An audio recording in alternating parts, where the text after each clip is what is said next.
মা খাদিজার ব্যাপারে আল্লাহ বলেছেন, জিব্রাইল তুমি যে খাদিজার আমার পক্ষ থেকে সালাম দিয়ে দাও, আর খাদিজারে বলে দাও জান্নাতে খাদিজার জন্য এমন ঘর আমি প্রিপেয়ার করে রেখেছি যেই ঘরের ভিতরে কোনো নয়েজ নাই, কোনো আওয়াজ নাই, কোনো ডিস্টার্ব নাই, আছে শান্তি। সুবহানাল্লাহ। কারণ বিশ্বনবীর জন্য খাদিজা নিজের ঘরটার এরকম নয়েজহীন, কোলাহল মুক্ত, শান্তিময় করে রেখেছিলেন। বিশ্বনবী কোলাহল পূর্ণ দাওয়াতি কাজ শেষ করে যখন ঘরে যেতেন, কলিজাটা ঠান্ডা হয়ে যেত। বিশ্বনবীর জন্য এমন একটা ঘর রেখেছিলেন মা খাদিজা, ওই ঘরে বিশ্বনবী যখন প্রবেশ করতেন, বাইরে যত মারপিট হয়েছে, মারামারি হয়েছে, কাফেরদের যত অত্যাচার সহ্য করেছে, ঘরে ঢোকার সাথে সাথে নবী সব ভুলে যেতে।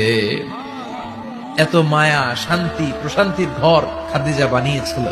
এজন্য আল্লাহ বলেছে, জিব্রাইল খাদিজারে বলো, খাদিজার জন্য এমন জান্নাত আমি রেখেছি যে জান্নাতে কোনো সাউন্ড নাই, আওয়াজ নাই, ডিস্টার্ব নাই, কোলাহল নাই, কোনো নয়েজ নাই। চিল্লায় পড়েন আল্লাহু আকবার।